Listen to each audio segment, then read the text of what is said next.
Good afternoon, I am Precious Mzea Sakaleji. Welcome to Camnet TV Midday News. The headlines. FDD leader EDITH NAWAKWI'S stepson hit back over the properties conflict case. PEP rejects KABWATA polls results as KABWATA residents remind TAYENGWA to fulfill his campaign promises. Join me with the details after this commercial. The trajectory of the business looks very positive, and it looks like we'll be able to launch the ministry. There's so much data. Mom? Yes, baby?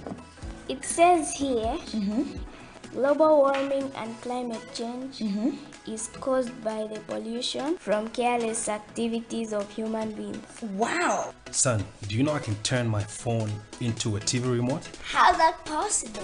It's so easy. Check this out. Be smart, be fast with mega data from Zamtel. Get your 15 GB mobile data for only 100 kwacha, 30 GB mobile data for only 200 kwacha, and your 70 GB LTE data bundle with free Netflix, YouTube, Facebook, and WhatsApp. Visit our Facebook page, website, or service centers countrywide for more information. Zamtel, your digital lifestyle partner. And now the media news in detail. Residents of KABWATA constituency in Lusaka have reminded their newly elected Member of Parliament, Andrew TAYENGWA, to fulfill his promises as he attends office. Some marketeers spoken to at Chilenje Market told Camnet News that the market and surrounding areas still have erratic water supply systems and inroads. On the 4th of January 2022, United Party for National Development candidate Andrew TAYENGWA won election to represent the people of KABWATA against his closest rival, Clement Tembo of the Patriotic Front. KABWATA by-elections has come to a close Friday, February 4, 2022, following an official announcement by the Electoral Commission of Zambia, who declared the United Party for National Development candidate, Andrew TAYENGWA, as winner. But for the constituents in the area, the journey has just begun for Mr. TAYENGWA to perform to the expectation of the people of KABWATA constituency. In a random interview, the residents from KABWATA all the way to Chilenje Markets have shared their expectations. They like what MP Anange Namanjapa, what he's supposed to do to help the community in terms of like looking on the drainage system. Here in KABWATA, some drainage system, they are bad. Nama roads are not okay. At least you need to set on that. Some of the things that the youth will need, I think education is actually very important for a youth. Certain youth, the youths, they need things like sponsorship, identifying those who are most vulnerable, who actually need to be sponsored to go to some higher learning institutions. Also, in trying to ensure that youths are introduced to certain skills that they can independently work on their own. Traders of Chilenje Market have also voiced out.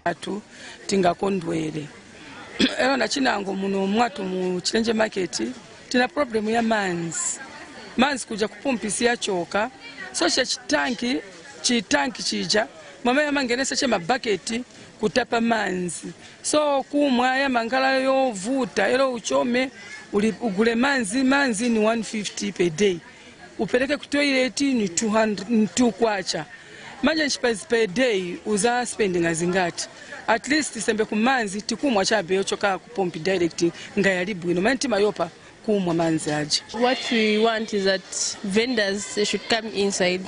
We don't have businesses. As you can see, there's no one to buy. Since morning we don't have customers, so we want vendors from outside to come inside so that we can be fair.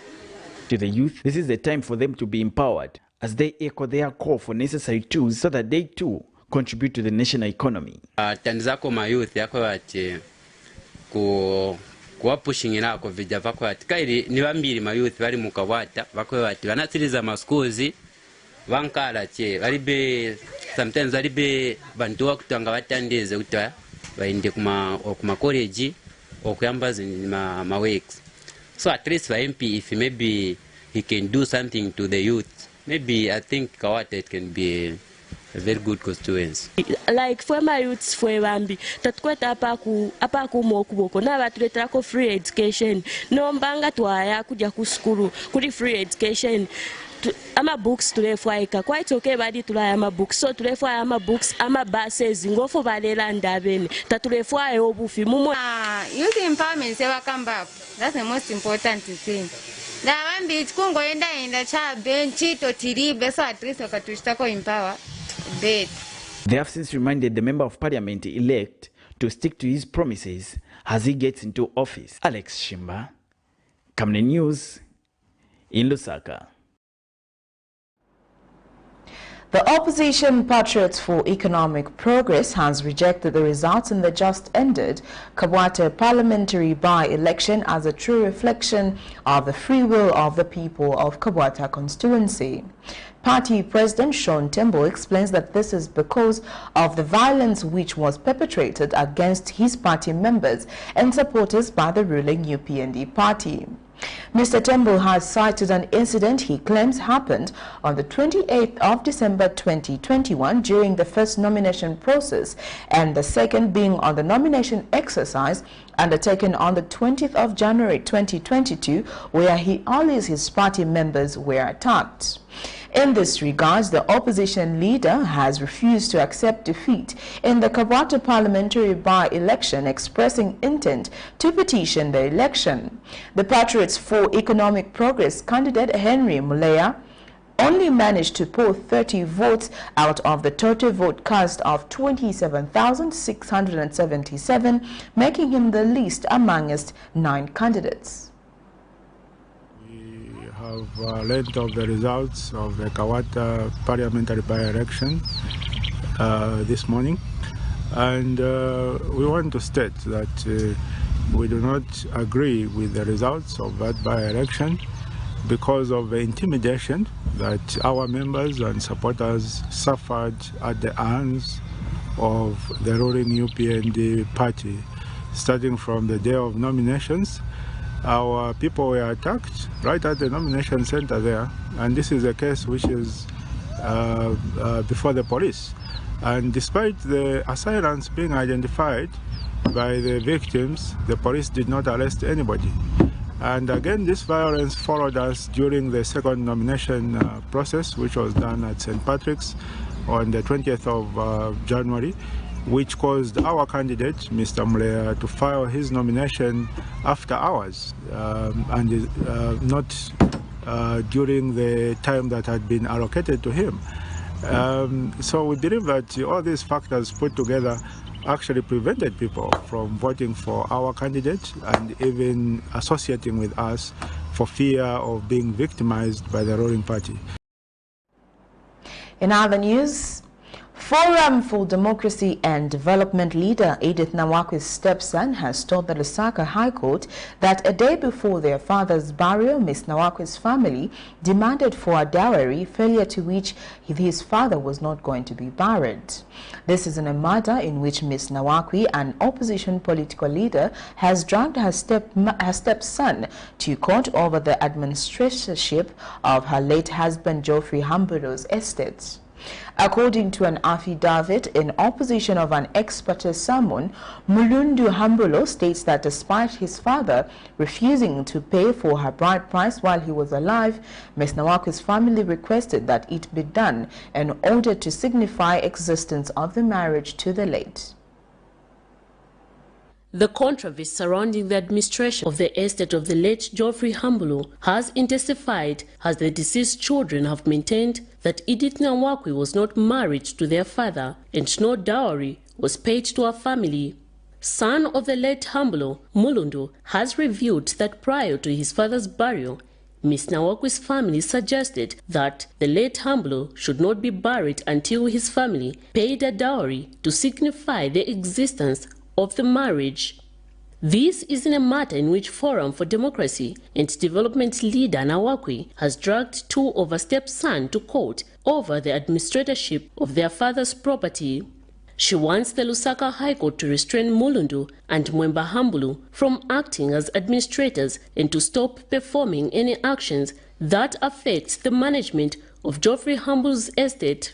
In his affidavit in opposition in support of ex-party summons for an order of interim injunction and for an application of a grant letter of administration, Mr. Mulundu says his father and Ms. NAWAKWI started cohabiting in 2006 after he divorced their mother, Georgina Daka, in 2005, and he always declined to make her his wife when he was alive. He disputes claims by Ms. NAWAKWI that a will was discovered in her husband's laptop bag, as her friend's husband and Mr. Mugala mentioned during the burial church service that their father had left an unfinished will. Says there is no need to appoint an elder to represent the interest of the children, as they are not minors and are capable of administrating their father's estate, and that they hold different professional qualifications. He claims that his stepmother has been sidelining them from the time they obtained a letter of administration from the court, and she has been preventing them from accessing their father's estate to enable them carry out their duties as administrators. He has further alleged that Ms. NAWAKWI showered them with insults and refused to hand over the deceased office keys when they requested that she surrenders them.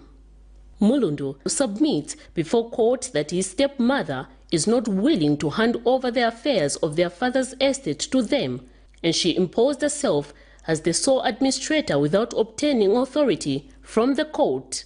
Mr. Mulundu, who is a pilot, says Ms. NAWAKWI has grabbed his father's animals and property used in farming and has moved the same to a farm in Chisamba.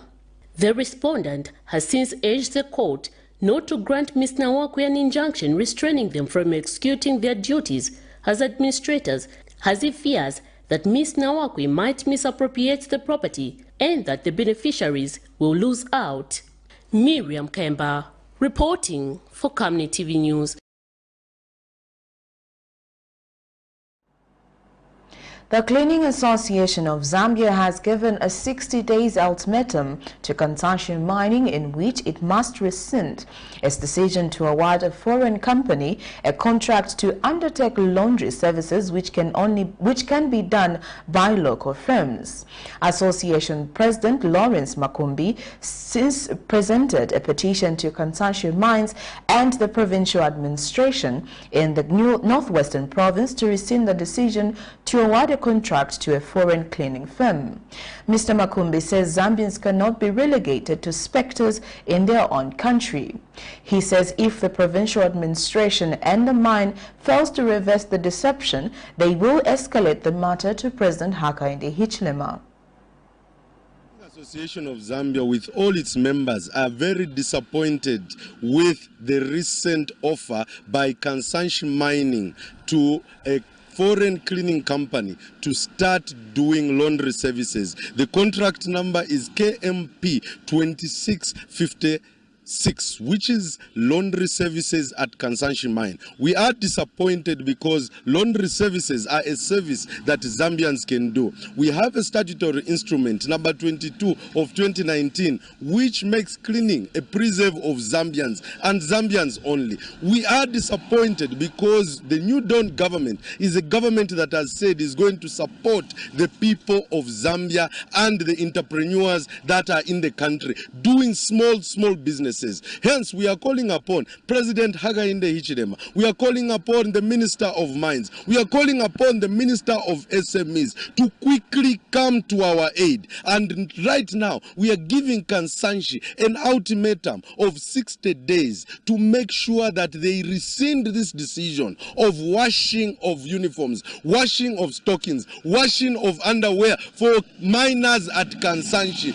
Why should we in Zambia today buy services from a foreign cleaning company 58 years after independence? That news item brings us to the end of Camnet TV Media News, but before we go, here are the headlines once again. FDD leader EDITH NAWAKWI'S stepson hit back over the properties conflict case. PEP rejects KABWATA poll results as KABWATA residents remind TAYENGWA to fulfill his campaign promises. Thank you for watching. I am Precious Mzea Sakaleji. Good afternoon.